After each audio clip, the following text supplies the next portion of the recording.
I never expected my peaceful afternoon at the local community fair to escalate into a chaotic showdown with a woman named Karen, hell-bent on ruining my day. Buckle up, because this is the story of how Karen attacks a disabled veteran and thinks she's above the law. Here's how it all went down. Alright, so picture this. I'm just minding my business at the local community fair, enjoying the smell of cotton candy and the distant laughter of kids on rides. Suddenly, Karen storms into my peaceful afternoon, a force of nature hell-bent on ruining my day. Oh, and did I mention there's a disabled veteran in a wheelchair right in the middle of it all? Yeah, buckle up, because it's about to get wild. So, I'm at the fair trying to navigate through the crowd when Karen, with her unmistakable "let me talk to your manager" haircut, barges in front of me. She's clutching a bag from some overpriced boutique and looks at me like I'm in her way. "Excuse me," she snaps, eyes narrowing. "Can't you see I'm in a hurry?" I glance over her shoulder, and there's a parade of eye rolls from people witnessing the birth of a classic Karen moment. "I'm just trying to get to the cotton candy stand," I reply, trying to keep things civil. No need to go full-on Godzilla. But Karen isn't having it. "I don't care about your candy. I have places to be." Now, as if fate wanted to spice things up, the disabled veteran in a wheelchair rolls into our little showdown. Karen doesn't even spare him a glance, just shoves past me, nearly toppling the guy over. That's when my patience runs thin. "Hey, watch it," I say, a little louder this time. Karen huffs. "Excuse me? Do you know who I am?" I resist the urge to roll my eyes. "No, and I really don't care. Just be a decent human being and watch where you're going." But Karen, being the stubborn creature she is, ignores me and starts berating the disabled veteran for supposedly blocking her way. The poor guy looks bewildered, caught in the crossfire of Karen's misplaced rage. At this point, a small crowd has gathered, some with phones out, ready to capture this Karen in her natural habitat. The tension builds as Karen's voice reaches an ear-piercing level. "I demand to speak to the manager of this fair. I shouldn't have to deal with these obstacles." The disabled veteran, maintaining his composure, tries to defuse the situation. "Ma'am, I'm just trying to enjoy the fair like everyone else. No need for this." But Karen is on a warpath, completely disregarding reason. She points an accusing finger at the veteran. "You people think you can do whatever you want. I bet you're faking it, just like all the others." The gasps from the crowd are audible now. The climax hits its peak when Karen, in a fit of entitlement, slaps the veteran across the face. Time seems to freeze as the shock settles over the onlookers. The fairground is now a mix of gasps, murmurs, and someone yelling for security. Karen, realizing the gravity of what she's just done, looks around, panic in her eyes. The disabled veteran, though visibly hurt, maintains his dignity. "You should be ashamed of yourself," he says, the crowd now turning against Karen. Security arrives, and Karen, realizing she's in hot water, starts to play the victim. "This man assaulted me! Arrest him!" But the fairgoers aren't having it. They recount the entire episode to the security guards, who promptly escort Karen out of the fairgrounds. As Karen is escorted away, she turns to the crowd with a smug smile. "You'll all regret this. I'm going to sue each and every one of you." The fairgoers exchange bewildered glances, and I can't help but feel a mix of frustration and disgust. Karen's audacity knows no bounds. The disabled veteran, despite the injustice he endured, smiles at the supportive crowd. Security, now fully aware of Karen's actions, decides to involve law enforcement. The local police arrive to assess the situation, and witnesses eagerly share their accounts of Karen's outburst. The disabled veteran, visibly shaken but determined, insists on pressing charges against Karen for assault. As the police handcuff Karen and inform her of the charges, she still refuses to accept any responsibility. "This is outrageous. I'm a law-abiding citizen. You can't arrest me." The fairgoers watch with a mix of satisfaction and disbelief as Karen is led away in handcuffs. The disabled veteran, now surrounded by well-wishers, expresses gratitude for the support he received. The incident becomes the talk of the town, and social media buzzes with videos and posts documenting Karen's meltdown. In the following days, the story gains national attention, turning Karen into a symbol of entitled behavior. Memes circulate, and late-night comedians take jabs at her infamous tirade. Online forums debate the consequences Karen should face, with some suggesting mandatory community service or sensitivity training. As the legal proceedings unfold, Karen hires a high-profile lawyer to defend her. The courtroom becomes a spectacle, with media outlets covering every detail of the trial. Karen, still defiant, insists she did nothing wrong and plays the victim card, attempting to manipulate public opinion. The disabled veteran, supported by a community-driven legal fund, stands his ground during the trial. The court ultimately finds Karen guilty of assault, and she's ordered to pay restitution to the veteran and serve community service. The judge uses the case as an opportunity to send a message about the consequences of entitled behavior. However, Karen remains unrepentant. Outside the courtroom, she addresses reporters, claiming that the justice system is biased against her. She vows to appeal the decision and continues to play the victim, portraying herself as a martyr for the misunderstood. The community, having had enough of Karen's antics, organizes events to support the disabled veteran and raise awareness about the challenges faced by individuals with disabilities. They turn the negative incident into an opportunity for education and empathy, promoting inclusivity and understanding. In the end, while justice is served, Karen's refusal to acknowledge her wrongdoing leaves a bitter taste. The incident serves as a cautionary tale, prompting discussions about entitlement, empathy, and the responsibility each person bears in fostering a harmonious community. As time passes, the memory of Karen's attack on the disabled veteran becomes a distant but potent reminder of the need for compassion and understanding in a world that sometimes seems filled with entitled individuals like her. Karen's entitlement knows no bounds. It's outrageous how she treated the disabled veteran, but I'm glad the justice system held her accountable. This story is a powerful reminder of the importance of compassion and understanding. Let's strive for a more harmonious community together. For 10 years, we shared laughter, tears, and unforgettable memories. But when the conflict in Israel and Palestine tore at the seams of our friendship, everything changed. Little did I know that expressing my discomfort would lead to a chilling chain of events. Here's how it all went down. My best friend and I have known each other for over a decade, and we have been through many experiences together. She is originally from the Middle East, but came to the United States years ago to pursue her graduate degree when we met. We lived together for a period of time, and we have supported each other through various challenges. Years ago, she moved back home to the Middle East, but we maintained constant communication. She got married and had 2 children, and we would often talk about them and life in general. Despite her relocation, our friendship remained strong. However, recently, the issues in Israel and Palestine have become a very sensitive subject between us. When everything started back in October, she began sending me numerous posts about it. Naturally, as an American, I wasn't initially as informed as her, being from the Middle East. Nonetheless, I felt deeply saddened by the situation. She started expressing views that seemed to support Hamas, claiming that they treat people well, and that any negative news is merely propaganda. She even claimed that they have never harmed children. I felt extremely uncomfortable with many of her statements, and I expressed this to her, stating that I didn't think we should discuss the topic. However, she disregarded my boundary and continued to engage in the discussion. About a month ago, she deleted me from Instagram, possibly because I wasn't actively engaging in the conversation, despite already expressing my discomfort and setting a boundary against discussing it. When I confronted her on another platform about how hurtful it was for her to delete me, she apologized and explained that she is very passionate about the subject, which made her think she was making me uncomfortable. We resolved the issue, and I attempted to engage with her when she sent posts about it. However, I tried to keep my responses somewhat neutral, as I felt that she was distorting a lot of my words. Essentially, I would express my sympathy for the innocent civilians of both Palestine and Israel, particularly the children who have suffered the most. In response, she would argue that the Israelis shouldn't have been there in the first place, and whatever happens to them is deserved. I found it nearly impossible to engage in a meaningful discussion with her. I tried my best to say the right things and focus on how she was feeling rather than opening up a heated dialogue. However, I started to become concerned about the things she was saying. It wasn't just that she was pro-Palestine and passionately supporting their cause. She was defensive of Hamas. 3 weeks ago, we got into a heated argument when she sent me a post that defended Hamas. I expressed my strong discomfort with it, as I didn't wholeheartedly agree. She responded by dismissing all the news I was reading as propaganda, and claimed that Hamas has never harmed a child and has treated the people they've held captive kindly. The following day, she continued sending me posts about the issue,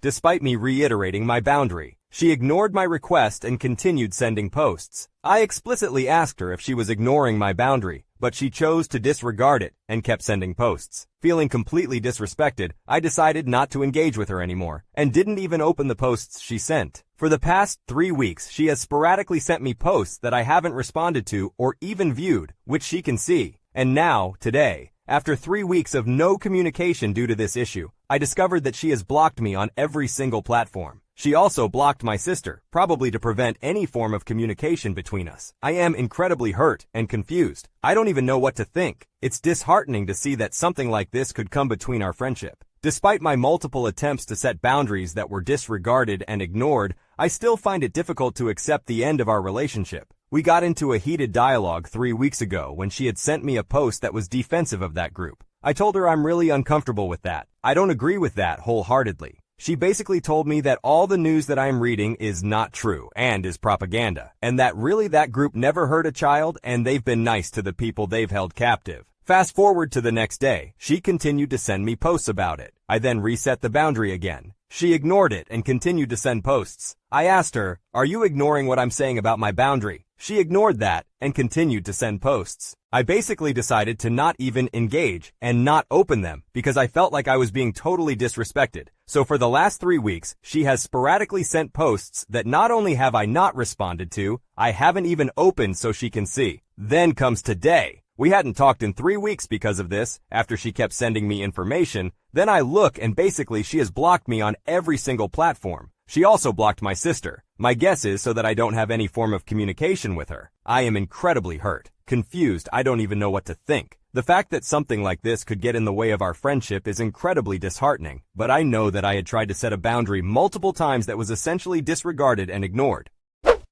Sometimes, despite efforts to resolve conflicts, relationships may change or come to an end. Except that not all friendships can withstand intense disagreements, and it is okay to move on if the relationship becomes toxic or unhealthy. Prioritize your emotional well-being and surround yourself with individuals who respect and value your boundaries. I never expected my confrontation with my abusive ex-girlfriend at our high school reunion to take such a shocking turn. But when I discovered she was engaged and hiding the truth about our past, I felt compelled to expose her to her unsuspecting fiancé. Little did I know this decision would unleash a storm of consequences that would change the course of our lives forever. Here's how it all went down. I, 26-year-old male, dated my ex-girlfriend in high school when we were both 16. I had a crush on her since 2nd grade, so when she finally agreed to go out with me in high school, I was over the moon. Unfortunately, our relationship was a nightmare. I quickly realized she had low self-esteem, constantly asked for reassurance from me about her looks and weight, and if I didn't tell her what she wanted to hear, she would manipulate and emotionally abuse me. I didn't realize at the time, but after reading material online and listening to some podcasts, I recognized that her behavior was emotionally abusive. We dated for about a year, and she ended up breaking up with me, citing her mental health. I never saw her after high school because we moved to different cities, and her social media accounts were private. Recently, there was a high school reunion where I found out she would be attending, so I decided to go. She hadn't changed much and was still overweight. She greeted me as if nothing had happened between us and proceeded to engage in small talk. It really bothered me that she was pretending nothing had occurred, so I asked if we could talk privately. During our conversation, I confronted her about how she treated me and was abusive towards me when we were dating. She mentioned that she was going through a tough time with her self-confidence and apologized for taking it out on me. She explained that since meeting her current partner, she had been feeling more confident about herself. She then revealed that they were engaged, which also came as a shock to me. I asked her if she had told him about us and how she treated me when we were dating. She said she mentioned her past relationships to him but didn't share all the details. I told her she needs to tell him about how she was abusive to me so that he knows who he is marrying. At this point, she made up some excuse and ran away from the conversation. I felt that the new partner should know what he's getting into. She is still overweight and has not made any effort to change or improve herself, and probably has the same insecurities. I imagined how this man will have a terrible marriage. So after the party, I used a friend's account to find her fiancé, and I sent him a message detailing the things she did when we were dating in high school. He responded with something like asking me to stop bothering them. It's been about a week since I did this, and now I am getting bombarded with messages from high school friends calling me a jerk and an a-hole. I don't understand how people can side with her when she was the one being abusive. And it is her responsibility to let her fiancé know about this. I was doing what I felt was the right thing. I thought maybe they are reacting this way because they don't have the full story and the background about our relationship. So I wanted to post here. Am I the jerk or am I helping this poor man? First of all, I don't have a problem with her weight. I think she's cute. It may be true that I am hung up on her. She was my first and only long-term girlfriend. And no, I am not a fan of Andrew Tate. I just saw some videos of him and thought they were interesting. I don't know that much about him. I do think I deserved more from her than an apology. And I did always think we would end up together once she worked on herself. I feel very frustrated about how things turned out. I'm against therapy, so I won't do that. I might contact her again to see if she will talk to me. Maybe that will bring more closure. Just got done speaking to her. After the initial surge of comments, I decided to contact her. I got her information from a friend and messaged her, and she agreed to talk to me. I apologized for having contacted her fiancé, and she said she accepts my apology. She said she is sorry about the things that happened in our relationship. She mentioned that she had therapy and now she has more confidence. She told me that she has been honest with her fiancé about her life and past, and he is supportive to her. Overall, she sounded in a better place, and it sounds like I don't really have a chance with her at the moment. We ended the conversation pretty amicably. It is essential for individuals to take responsibility for their own actions and address their past mistakes honestly with their partners. In this case, the ex-girlfriend had already sought therapy, worked on herself, and had been open with her fiancé about her past. The lesson here is that it's crucial to focus on personal growth, forgiveness, and moving forward, rather than seeking revenge or interfering in someone else's life. As the clock struck midnight on my 18th birthday, I made a solemn vow to escape the clutches of my mother and her husband, who had torn my world apart. Little did I know that the path to freedom would be laced with secrets, unexpected alliances, and a battle between forgiveness and revenge. Here's how it all went down. When I was 5 years old, my mom had an affair and left me and my dad for a wealthier man. For the next 2 years, I only saw my mom a few times, and then she disappeared without any contact. At one point, I even thought she was dead. It seemed like my dad couldn't handle the responsibility or was angry at my mom. He wanted to remove anything that reminded him of her, so he sent me to live with my maternal aunt. I only saw my dad a few times a month for short visits. Unfortunately, my aunt passed away from cancer last year. I had hoped that my dad would take me in, but he's busy with his new family now. My grandma wanted to take me, but then my mom suddenly reappeared and took me away. When my mom came to get me, it was the first time I had seen her in 9 years. It felt strange, and I resented that she hugged and kissed me as if nothing had happened during those 9 years. She had married the man she left us for, and they now have 3 children. I've been living with them for 6 months now, but I mostly stay in my room since we are in a different city, and I have no friends here. We rarely speak, and although my mom and her husband try to include me in activities, it's difficult for me to see them as a perfect family when I missed out on so much as a child. I don't really like them.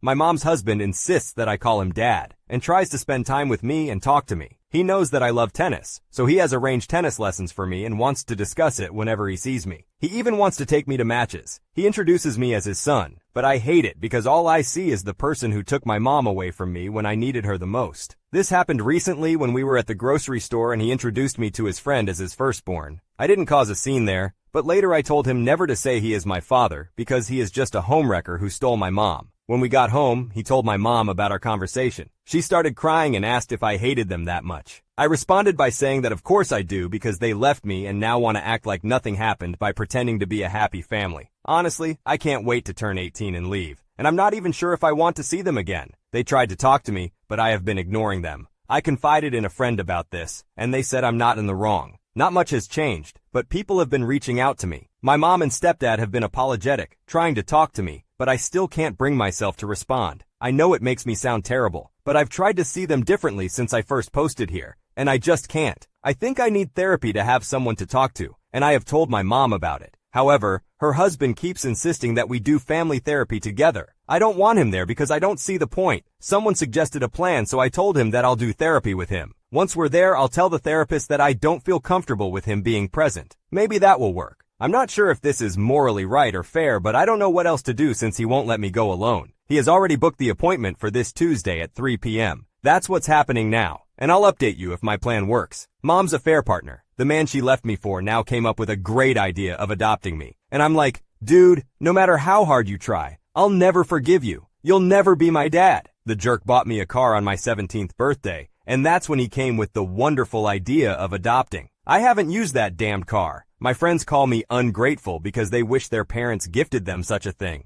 The only good thing about living with them is that I can have my privacy and they respect it. Sometimes I feel sorry for him because he is trying so much to make it up to me, but then I remember all the damage he caused and many abandonment issues I have because of that. My mom? Well, we kind of improved our relationship. I wouldn't say I trust her or I love her either, but we've had open conversations in which we share our feelings. I don't buy some of her excuses, but others seem reasonable, especially in hindsight. We've had some therapy sessions together in which we both cry like babies. Grandma died like 8 months ago. We weren't close, but it was still sad. I could attend her funeral. That's where I saw my dad for the last time. He has cut me off his life completely, and I don't know why. I saw him at the funeral. We hugged. I've tried calling him after that, but he didn't pick up the phone, and like 2 months ago, he blocked me on everything. It's hard. It hurts. Not gonna lie, but I won't beg for a relationship. He'll regret it one day to find out he rejected someone who loved him and looked up to him, someone who would have died for him. I'm already 18. I'm preparing my university application to attend the university next year. I want to apply for an architecture program. I'm already working as an assistant at an architecture firm, a job my stepdad got me because he is friends with one of the senior architects.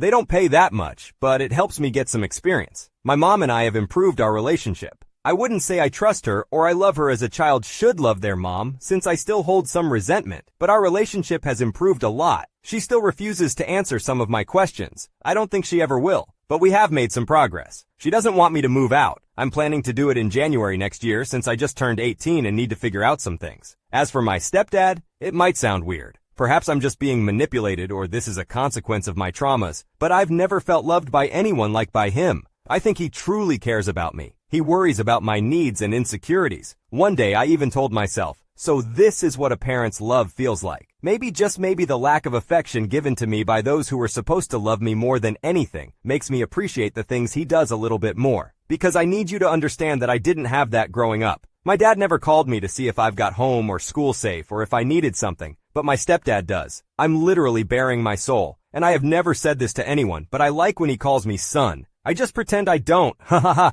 I still call him by his name, but he tells me he dreams about the day I get to call him dad. I don't think I ever will, but let's see what happens. He was against the idea of me working since I didn't need to because he can provide. But ultimately, he doesn't have a say. He tells me I don't have to worry about rent or funds because he will provide. But I don't think I want to be totally dependent for 5 years. So this is pretty much what has happened. I don't know if this is the update you were waiting for since some of you wanted me to run the second I turned 18, but I still need to find things out and be capable of affording a safe place. The OP's desire to become independent and self-reliant emphasizes the significance of personal autonomy and the need to create a safe and secure future. It encourages individuals to take control of their lives and make decisions that align with their own values and aspirations. I never expected the entitled family that walked into my workplace would turn a regular day into a nightmare. From their demanding behavior to their unruly children, it was clear they had no regard for anyone else. Little did I know their actions would push me to the edge, testing my patience and forcing me to rely on my boss for support. Here's how it all went down. I worked in a few places, currently in a cafe, and I do volunteering in some charity shops. So I deal with a lot of entitled people almost daily due to my workaholic lifestyle, where I constantly want to be doing something. Some small things that are annoying but happen quite often are in charity shops where people try to use blue light cards when we don't accept them. I get it. You do a good job that helps people but often doesn't pay well. But everything we sell is extremely cheap. We had a lady try to buy Dr. Martens that we were selling for £6.99, and she tried to use a blue light card. I explained to her that we don't accept blue light cards here. Usually, the woman would let out a loud sigh to make it clear she is annoyed with you, or make a comment about how ridiculous that is. But no, she instead said something along the lines of, "You do accept it, every shop does." Which is not true, not every shop accepts it, which I calmly explained to her. After around 5 minutes of going back and forth, she finally stopped arguing, and paid for the shoes. Another small thing that is annoying, but doesn't happen often, but often enough that I can confidently say it happens at least twice a week, is when a person, usually a man, comes into the cafe where I work and orders multiple items from the menu and complains when it takes too long. I am sorry, but ordering a stack of 5 pancakes, 2 chicken wraps, 2 large Cokes, several waffles, hash browns, sausages, baked beans on toast, and black pudding does not take 2 minutes. These are annoying, and I could name even more things that annoy me, but I can deal with those easily, and they don't bother me for too long. Usually, once the person leaves the cafe or shop, I practically calm down instantly. But what happened today, that is what made me want to quit working completely. I didn't, though. It starts off as a normal day, actually better than a normal day, as we had a calm day with not many people, just small families with teenagers. So we didn't have to deal with messy tables or little children running around or yelling. But a large family came in. There were a total of 8 children. I would say the youngest was around 4, and the oldest was around 7. Clearly, they weren't all their children. Perhaps a small party, though I doubt it was. They asked for a table for 20, but there were only 9 of them, so it was a little confusing. I explained that we don't have tables big enough for a table of 20, but we have a table that can fit 15 if they want that one instead. That table is usually booked, but it wasn't today, and I wish it was, as they might have gone to another cafe and bothered someone else. It was lucky for them, but not for me, the other waitress, and our chef. It took around 15 minutes to get all the kids to the table. The parents were not helping, and usually if kids are running around, we do not do anything. but these kids were climbing everywhere. Some of these 6-year-olds almost made it into the kitchen if it wasn't for the EM yelling at them that they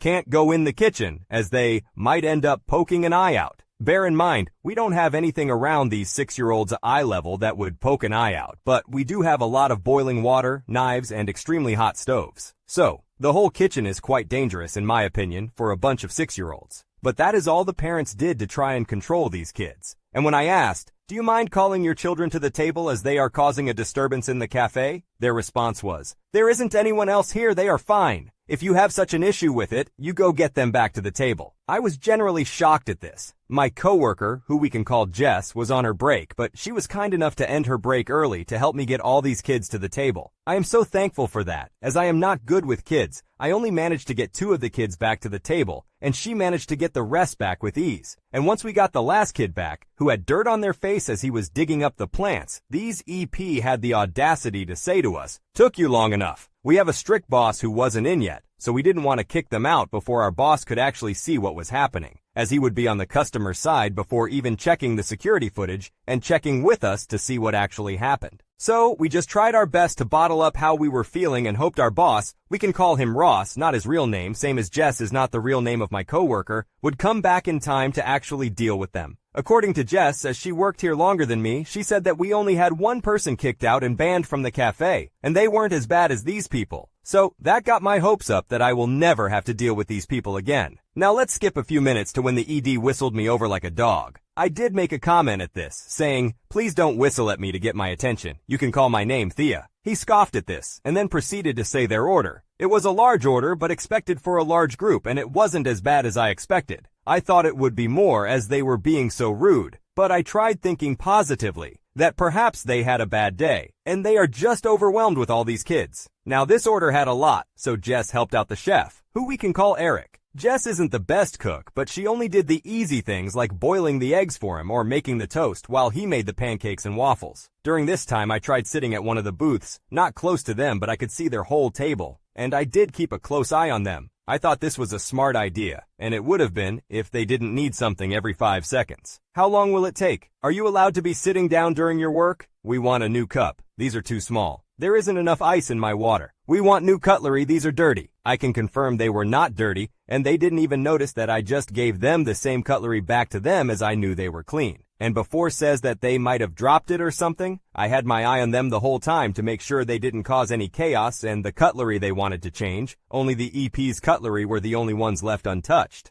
"Does the pancake have eggs in it?" they asked out of curiosity, not even for allergies or dietary reasons. "Do you have a spare hairband? Mine broke." "Oh, wait, I got one in bag, never mind." And this was annoying, and I felt as if they knew what they were doing, as once I sat down every time they would call me over, "Ahem, Thea," in that annoying teacher's voice made me want to rip my ears off. But I kept calm, answered all their questions with a smile on my face. Now here in the UK, we don't get tipped as nicely as Americans. Quite often I don't even get tipped, so I did this expecting perhaps a small tip for dealing with them. It took around half an hour to get all their food at. We wanted to make sure it all comes out at the same time and it was all warm, but the eggs and toast for the parents were finished quicker than accepted, so they came out 5 minutes earlier than the rest of the food. This is where the chaos everyone loves happens. Mom asked, "Where is the rest of the food?" I replied, "Oh, they are about to be right out." Mom retorted, "How long, exact time we aren't mind readers," and gave that dirty smile that made me feel so angry, as I could tell they weren't being nice at all. I tried laughing it off, saying, "Ha ha, it should just be 5 minutes, as that usually worked with the rude people I served. Dad chimed in, "Why is it taking so long? We have been here for hours and you want us to wait even longer." I explained, "The tickets say the time they were printed. I know you've been waiting for around 30 minutes, but that's expected to make 4 deluxe 5-stacked pancakes and 3 deluxe waffles. You did request for all the food to come out at the same time. We did try to time it, but your 2 meals just finished quicker than expected, so we didn't want it to get cold." Surprisingly, they let me say all of this, and I thought they might have understood that we were doing our job as best as possible and didn't want to serve them cold food. Mom scoffed, "You're a chef, and you don't know how long it takes to boil an egg?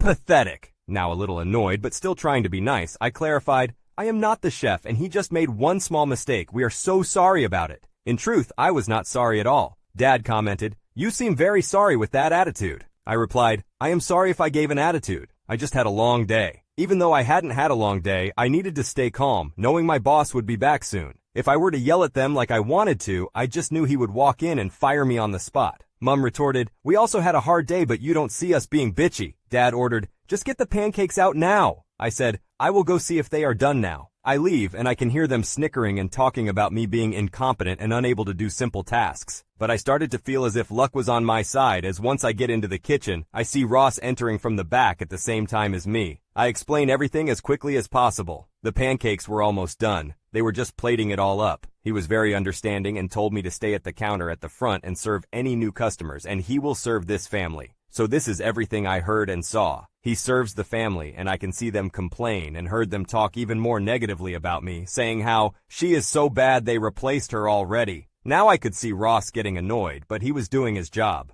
He didn't put on his manager badge and instead had another coworker's badge on, so I realized he was pretending to be a normal employee so they wouldn't start acting differently, as he owns the cafe. When all the food gets there, the kids are extremely messy, wiping their dirty hands with ice cream and chocolate sauce on the chairs. Now these chairs have fabric on them and can be easy to stain if left dirty. I see the parents laughing at this and not telling them off or saying anything to the kids. Then I see the kids starting to get up and run around again. Now Ross already knows how bad they were when they first started running around, and now they are covered in food, so you can assume it is worse. Before I go to stop them, Ross tells me, "That's my table now, I'll deal with it." So he goes over to the parents and tells them, "Tell your children to sit down, they are making a mess." And he gets the same response as they gave me. This is when he says, "I'll get your bill." I hear some arguing. Apparently they didn't want to pay yet or leave. So he explains how they are being kicked out as their behavior is making the cafe a mess and making people not want to come in. Now, this felt like something out of one of these Reddit stories when they said, "You can't kick us out. You're not the manager." And I saw his smirk. "I am the manager. You are being kicked out, and if you don't leave, you will be banned from ever eating here again." Jess and I love this. If we had popcorn, it would have been perfect. They refused to leave for a few minutes, but did pay. And when they were leaving, he yelled out, "You are banned forever. Never come back here, you jerks." And this father turned around so quickly and yelled, "We have children. Don't swear in front of them." This is where I cut in and say, "You were swearing in front of them earlier." Now Ross did tell me off for this comment, but not in front of them, as he didn't want to make them feel as if they were in the right, as they weren't. But they did argue with Ross for a bit. And to summarize, they didn't want to leave, wanted a refund for bad service. Ross mentioned that they paid for the food and did not tip, and since they ate all the food, they won't get a refund. This repeats until he threatens to call the police, so they leave.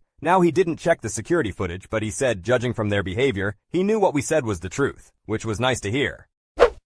If customers' behavior poses a risk to the safety of others or creates a hostile environment, it is essential to prioritize safety, involve management, or the appropriate authorities if necessary. If you enjoyed today's stories, check out the other videos on your screen now. Submit your own stories at you'rethejerk.com. Subscribe now, or you're definitely the jerk.